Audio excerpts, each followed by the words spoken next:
नमस्कार, प्रारब्ध के सभी दर्शकों श्रोताओं को व्यालोक का नमस्ते। और हमारे साथ स्क्रीन के दूसरी तरफ हैं विकास कुमार। बहुत दिनों तक इन्होंने पत्रकारिता की, लंबे अरसे तक। उसके बाद फिलहाल शेयर बाजार, मार्केट, इक्विटी और ऐसे जितने भी आर्थिक तंत्र से जुड़े हुए मसले हैं, उसके अध्येता हैं। उसके बारे में बात करते हैं, लिखते हैं और वैसे तकनीकी टेक्निकल लैंग्वेज के एक्सपर्ट भी हैं। विकास जी, बहुत बहुत स्वागत है आपका। नमस्कार। एक जो लगातार हम लोगों को बताया जा रहा है कि चाइना ये, चाइना वो, अनडाउटेडली चीन ने बहुत अधिक प्रगति की है, बहुत सारे रिकॉर्ड तोड़े हैं उसने। लेकिन वहां की जो शासन व्यवस्था है उस पर तो खैर अलग ही विषय हो जाएगा, वो इस वीडियो का विषय नहीं है। क्योंकि वहां फ्रीडम ऑफ एक्सप्रेशन कितना है या कैसा है, वो तो केवल अंदाजा लगाने और गौर करने की बात है। लेकिन वहां के बारे में कहा जाता है, आर्थिक विकास की बहुत सारी कहानियां हमें सुनाई जाती हैं।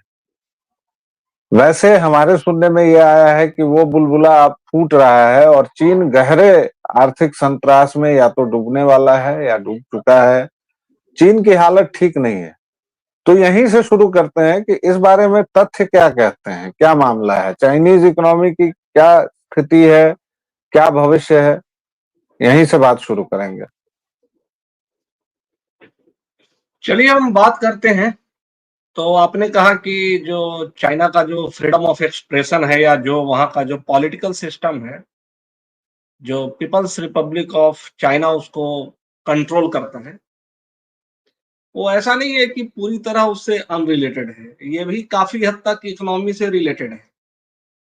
अगर आप पास्ट में देखेंगे या जितने भी वैसी कंट्रीज हैं, आज से नहीं हिस्टोरिकली भी, तो प्रॉस्पेरिटी आती है, लेकिन उसका डेमोक्रेटिक होना और वहाँ फ्रीडम ऑफ एक्सप्रेशन होना और जो एक बुनियादी अधिकार होते हैं, अगर वो चीज मिसिंग है तो जो आपका जो इकोनॉमिक प्रॉस्पेरिटी है ना, वो लॉन्ग लास्टिंग नहीं होता। तो नो डाउट, अगर मैं ये कहूँ कि चाइना के की जो प्रॉस्पेरिटी है, जो उसका अचीवमेंट है, उसको नकार दिया जाए तो गलत हो। पिछले 30 साल में या 40 साल में जितनी तेजी से चाइना ने गरीबी से लोगों को ऊपर निकाला है, वो अपने आप में एक माइलस्टोन तो है ही।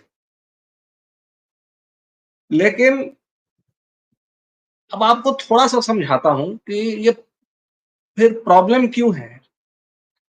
जब से अगर आप देखिए, जब से ये कोविड हुआ है, तब से ये चाइना की प्रॉब्लम जो है आपको ज्यादा आपको दिखने लगी होगी। अब आप ये देखिए कि जो जीरो कोविड पॉलिसी थी चाइना की, दुनिया में तो वैसे कोविड खत्म हो गया 2022 के पहले ही, चीन में ये 2022 तक रहा जीरो कोविड पॉलिसी, और उसके चलते जो दुनिया का सप्लाई चेन है वो टूट गया। और उसके बाद से सच कहिए तो जो ग्रोथ रेट है, जो जीडीपी ग्रोथ रेट है, वो चाइना का कभी पटरी पर आया ही नहीं। चाइना की अर्थव्यवस्था कभी पटरी पर आई ही नहीं। तो अर्थव्यवस्था तो सारे देशों की टूटी थी, चाहे वो अमेरिका हो, चाहे वो यूरोप हो, चाहे भारत का भी अगर आपको याद हो, तो जब फर्स्ट वेव आया था उसके बाद हमारी जीडीपी 25% गिर गई थी, क्योंकि सारी इकोनॉमिक एक्टिविटीज बंद थी। लेकिन धीरे धीरे जैसे जैसे हमने उसको मैनेज किया, तो एक मूलभूत अंतर ये रहा कि चाइना ने उसको जीरो कोविड, मतलब कोविड एकदम खत्म कर देना है, जीरो। लेकिन जो बाकी दूसरे देश थे उनको, उन्होंने क्या किया कि जीरो कोविड के बजाय उन्होंने कोविड को मैनेज किया कि कोविड तो रहेगा, लेकिन हम इसके साथ साथ जीने की कोशिश करेंगे। तो आप देखेंगे कि भारत पूरी तरह से अब पटरी पर आ गया, यूरोप के कई देश पटरी पर आ गए, अमेरिका पटरी पर आ गया, बाकी सारे देश पटरी पर आ गए। अभी तक चीन लड़खड़ा ही रहा है। और कोविड से ऐसा नहीं है कि कोविड से ही ये हुआ है। दरअसल चाइनीज इकोनॉमीज में इनहेरेंटली एक टाइम बॉम्ब था। लेकिन कोविड के आने से ये हुआ कि वो जो फ्यूज है ना, वो फ्यूज थोड़ा शॉर्ट हो गया और जो चीज़ आज से 10 साल के बाद होता, वो बहुत जल्दी हो गया। अब पढ़िए कि वो टाइम बम था क्या? और ऐसा नहीं है कि ये पता नहीं था, जो दुनिया भर के जो इकोनॉमिस्ट थे, उन सबको ये बात पता थी। इनफैक्ट कई सारी रिपोर्ट्स इस तरह की आती थी और अब ये टाइम बम था क्या? ये टाइम बम अगर आप देखिएगा तो किसी भी देश की जो अर्थव्यवस्था होती है, उसके 4-5 महत्वपूर्ण पिलर होते हैं और वो यूनिक होते हैं। जैसे अगर भारत की अर्थव्यवस्था को देखेंगे तो पब्लिक कंजम्पशन, डोमेस्टिक कंजम्पशन, सरकार का सपोर्ट यानी कि जो सरकार जो खर्च करती है इंफ्रास्ट्रक्चर इन चीज़ों पर। उसके बाद सर्विसेज, भारत की इकोनॉमी सॉफ्टवेयर एक्सपोर्ट पर डिपेंड करती है। आपको फिर उसी तरीके से जो चीन की अर्थव्यवस्था है, वो ट्रेडिशनली 3-4 चीज़ों पर उसका जो पूरा प्रॉस्पेरिटी का जो मॉडल था, वो चल रहा था। उसमें सबसे बड़ी जो भूमिका थी, वो थी एक्सपोर्ट की। एक्सपोर्ट ड्रिवन इकोनॉमी उसने बनाई, ये कंजम्पशन ड्रिवन इकोनॉमी नहीं थी। यानी दुनिया भर का वो एक फैक्ट्री बन गया। और ये बना कैसे? चीन की चीजें इतनी कॉम्पिटिटिव हुई कैसे? उनको जमीन फ्री में दिए गए, उनको बिजली फ्री में दी गई, उनको काफी चीप रेट पर लोन दिए गए, तो ऑब्वियसली उनकी चीजें कॉम्पिटिटिव हो गई, तो एक्सपोर्ट बढ़ा। दूसरा जो एक बहुत बड़ा था, रियल इस्टेट।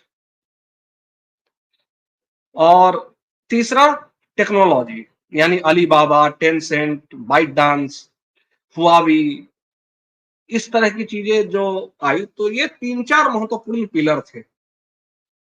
अब इसमें प्रॉब्लम ये आया कि आपको मैं बताऊं, बड़ा एक विचित्र है कि मेरे हिसाब से जो चीन की अर्थव्यवस्था है, वो अपने आप में एक पॉन्जी स्कीम है। इसमें एक नहीं बल्कि दो पॉन्जी स्कीम है। एक तो जो इनका रियल इस्टेट है, वो अपने आप में एक विचित्र किस्म का पॉन्जी स्कीम है, और दूसरा पॉन्जी स्कीम इनका बीआरआई है, जिसको बेल्ट एंड रोड इनिशिएटिव भी कहते हैं। अब आप से मैं पूछता हूं, पॉन्जी स्कीम हम सब ने देखा है।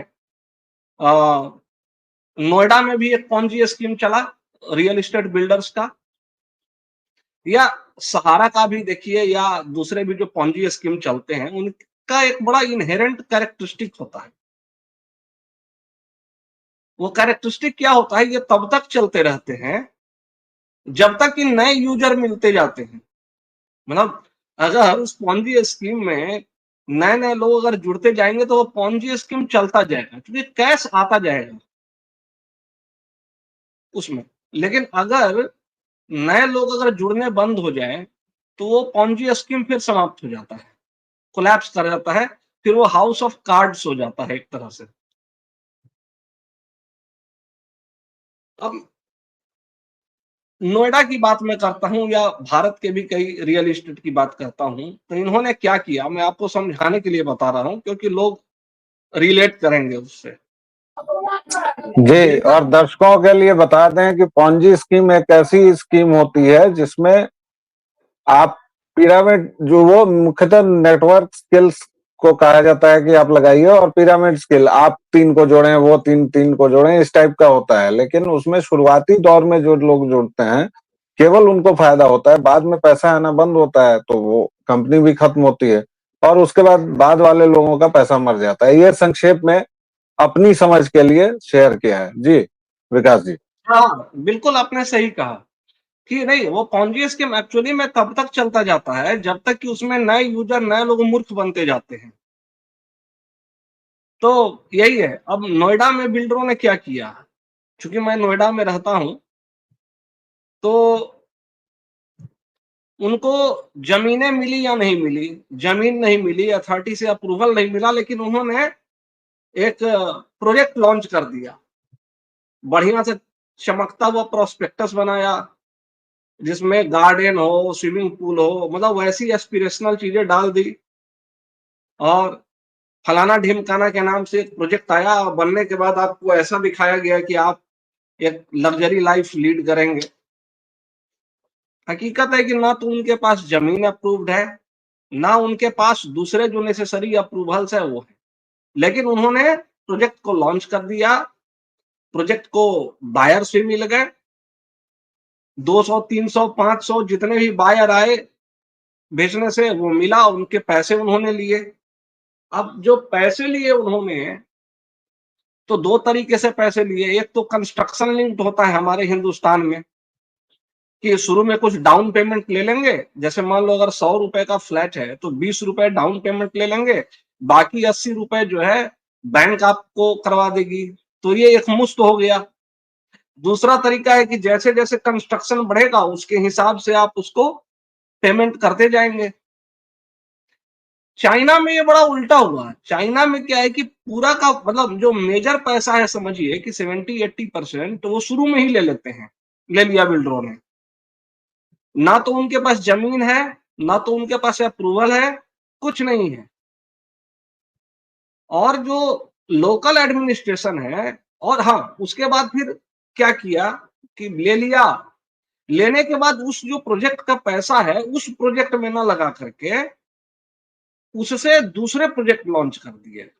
प्रोजेक्ट ए के लिए पैसा लिया, लेकिन वो प्रोजेक्ट ए का पैसा प्रोजेक्ट ए में नहीं लगा, वो प्रोजेक्ट बी में लगा।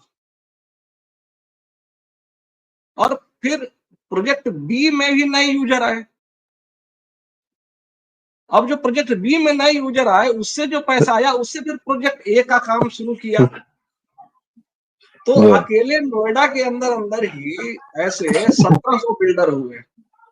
तो भाई ये जो है सवाल ये है कि ये तो चल रहा है, लेकिन एक टाइम तो आएगा ना कि ये खत्म होगा।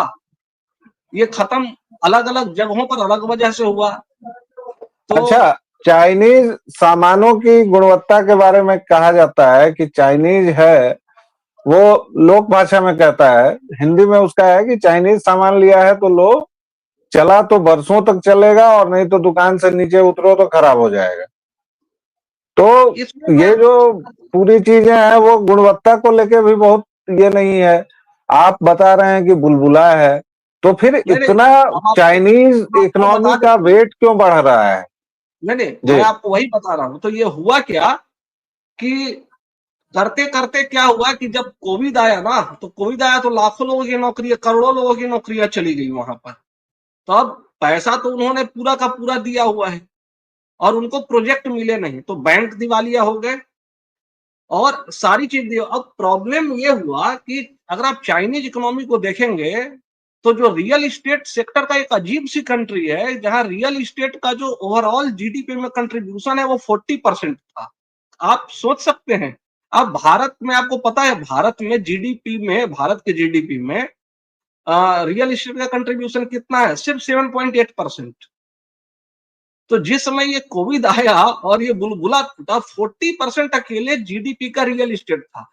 तो ऑब्वियसली जब आपका मेन सोर्स ऑफ मतलब जो ग्रोथ है वही 40% है और वो आपका डूब गया, ठीक है। और रियल इस्टेट में जब डूबता है बॉस, तो 200, 1000, 10,000 रुपए का नुकसान नहीं होता है, लोगों की पूरे जीवन भर की आमदनी डूब जाती है। और उसमें फिर सरकारों को भी नुकसान होता है और अथॉरिटीज फंस जाती हैं। और ये प्रॉब्लम ना इतना बड़ा फंस जाता है कि वो 10-10 साल, 20-20 साल तक ये प्रॉब्लम चलते रहते हैं। दूसरा जो problem, belt and road initiative. भाई $20 बिलियन आपने, $50 बिलियन आपने, $70 बिलियन के करीब आपने पाकिस्तान को दे दिया, वो पूरा गड्ढे में। श्रीलंका जैसी छोटी कंट्री को $20 बिलियन दिया। मैं देख रहा था एक डेटा, अंगोला जैसी कंट्री को, जो छोटी कंट्री है, उसको $14 बिलियन का इंफ्रास्ट्रक्चर बना दिया। अब जो उनका हम्बन टोटा है उस पर कोई रुकता नहीं है, कोई जहाज नहीं रुकता। जो उन्होंने बुलेट ट्रेन बनाए हैं, तो कई सारी घोस्ट सिटी हो गई। अब बुलेट ट्रेन बनाया, उस पर से 100 लोग चढ़ करके आ रहे हैं, तो इकोनॉमिक वायबिलिटी भी नहीं थी। और एक और गड़बड़ किया कि जो जो उसका टेक्नोलॉजी और स्टार्टअप सेक्टर जो था वो बहुत अच्छा ग्रो कर रहा था, उसको शी जिनपिंग ने मार दिया। आपको याद होगा अलीबाबा का आईपीओ आने वाला था और जैक मा ने क्रिटिसाइज कर दिया था चाइनीज कम्युनिस्ट पार्टी को की नीतियों को। उसके बाद न सिर्फ उसका आईपीओ रोका गया बल्कि उस बंदे को जेल में डाल दिया गया। वो कहाँ गया उसका कुछ पता नहीं चला। चीन में ये चीजें हो जाती हैं, वहां के फॉरेन मिनिस्टर और डिफेंस मिनिस्टर भी अचानक बिना कुछ बताए गायब हो जाते हैं। इससे क्या हुआ कि उनका एक तो स्टार्टअप सेक्टर डूब गया, एक्सपोर्ट्स में क्या हुआ, कोविड के बाद डिस्ट्रस्ट हो गया दुनिया भर में चाइनीज सामान को लेकर के। तो भारत ने भी रोक लगाए और दुनिया को लगा कि नहीं यार वो इनसे ना थोड़ा सा अलग हटना चाहिए। तो चाइना प्लस वन की पॉलिसी हो गई कि दुनिया का जो सप्लाई चेन है, जैसे एप्पल है, एप्पल भी मूव करके इंडिया में आया। ऐसा नहीं है कि वो चाइना से पूरा हट गया, लेकिन उसको लगा कि नहीं, do not put all your eggs in one basket. तो एक्सपोर्ट्स में मिसट्रस्ट हुआ चाइना का, दूसरा रियल एस्टेट डूब गया, तीसरा बेल्ट एंड रोड इनिशिएटिव पूरी तरह से फेलियर रहा। ये सब मिला जुला कर के चाइनीज इकोनॉमी एक ऐसी स्थिति में पहुंच गई है कि अगले 10-20 सालों तक मुझे नहीं लग रहा है कि ऐसा नहीं है कि कोलैप्स कर जाएगी या कोलैप्स करके बिल्कुल ये हो जाएगा, लेकिन ये ना बहुत जल्दी ये समस्याएं सुलझेंगी नहीं। ये अगले 10 सालों तक, और खास तौर पे मैं बता रहा हूं, ये भारत के लिए बहुत अच्छा हुआ है कि शी जिनपिंग जैसे मतलब वो चाइनीज कम्युनिस्ट पार्टी के ही पप्पू हैं। अच्छा, एक और बता रहा हूँ, लोकतांत्रिक व्यवस्था में क्या होता है कि अगर कोई गलती होती है या कोई पॉलिसी गलत हो गई, तो लोकतांत्रिक व्यवस्था में ना लोग आवाज उठाने लगते हैं, धीरे धीरे करके उसमें कुछ ना कुछ सुधार होता है। जैसे मान लिया कि आप किसान बिल ही लीजिए, किसान बिल में लोगों को ट्रस्ट नहीं था, तो कहीं ना कुछ मिस्टेक सरकार के लेवल पर थी उस पॉलिसी में, तो वो वापिस लिया सरकार ने। अग्निवीर में एक कुछ कमियां थी। तो ये होता ही है कि आप कोई पॉलिसी लॉन्च करते हैं। अब चाइनीज कम्युनिस्ट पार्टी में क्या है कि नहीं, अगर आपने कोई पॉलिसी लॉन्च कर दी तो भाई साहब वो चूंकि एक व्यक्ति के दिमाग की उपज है, तो वो अगले 10 साल 20 साल तक कोई उसको क्रिटिसाइज नहीं कर सकता। तो उसका नतीजा क्या हुआ, जीरो कोविड पॉलिसी चलती रही, इनका जो रियल इस्टेट वाला आधारित जो पॉन्जी स्कीम है वो चलता रहा। और अभी भी मैं बता रहा हूं, इन्होंने बहुत बड़ा एक स्टिमुलस जारी किया है, लेकिन आई सीरियसली डाउट कि वो होगा। तो अगले 10-15 सालों तक मुझे नहीं लगता, ये ऐसी ही मतलब चलती रहेगी। अच्छा, चाइना का एक जो जीडीपी का जो डेटा है ना वो भी बड़ा फास्ट है, क्योंकि कोई अब आज की तारीख में ना ट्रस्ट नहीं कर रहा उसके डेटा पर। मतलब मेरा ये अपना अनुमान है, इसका कोई बेसिस नहीं है, लेकिन मुझे लगता है कि करीब 25 to 30% इनका डेटा जो है उससे कम है इनकी। यानी बताते तो 16-17 ट्रिलियन डॉलर की इकोनॉमी है, लेकिन मुझे नहीं लगता कि ये 12-13 ट्रिलियन डॉलर से ज्यादा की इकोनॉमी है। और दर्शकों श्रोताओं, अभी तक की हमारी जो बातचीत हुई उसके आधार पर 2-3 निष्कर्ष बड़ी आसानी से निकाले जा सकते हैं, जो हमारे देश के कुछ अति बुद्धिमान, अति उत्साही कांग्रेस लीगी लोग जो हैं, और जिनको कभी अंग्रेजों का गाने की पड़ी हुई है, आजकल अंग्रेज चले गए हैं तो चाइनीज इनके भाग्य विधाता हो गए हैं। Bharat slow and steady wins the race वाली मुद्रा में है। भारत की इकोनॉमी सतत चल रही है, बढ़ रही है, और इसके पीछे ठीक ठाक ड्राइविंग फोर्स है। इसके साथ एक और बात है कि भारत में लोकतंत्र का स्वरूप, हम लोग कभी बेचैन हो जाते हैं, कभी कहने लगते हैं कि सरकार क्या कर रही है, फलाने पर कार्रवाई करे। लेकिन आप सोचिए कि 1 अरब 40 करोड़ का यह देश, जहाँ डेंसिटी इतनी है, जहाँ अभी भी शिक्षा का पूरा प्रचार प्रसार नहीं है, जहाँ हम 2.5 मोर्चों पर लड़ रहे हैं, उस देश में बड़ी से बड़ी चीजें हो जा रही हैं। हम चांद से लेकर सैन्य मामलों से लेकर और सब चीज में आगे बढ़ रहे हैं, तो हमारी अर्थव्यवस्था भी बिल्कुल सही बढ़ रही है। फिलहाल दर्शकों इतना ही, आगे हम बातचीत करते रहेंगे। तब तक के लिए प्रारब्ध को शेयर कीजिए, लाइक कीजिए, सब्सक्राइब कीजिए, घंटी दबा लें ताकि आपको अगले वीडियो की सूचना मिलती रहे। बहुत बहुत धन्यवाद विकास जी। आगे की बातचीत इनसे जब भी करेंगे तो मार्केट पर करेंगे, और हम लोग एक कैलेंडर की कोशिश कर रहे हैं कि विकास जी अपना सप्ताह में एक दिन हमें दे सकें। बहुत बहुत धन्यवाद विकास जी, तब तक के लिए जय सिया राम। जय श्री राम।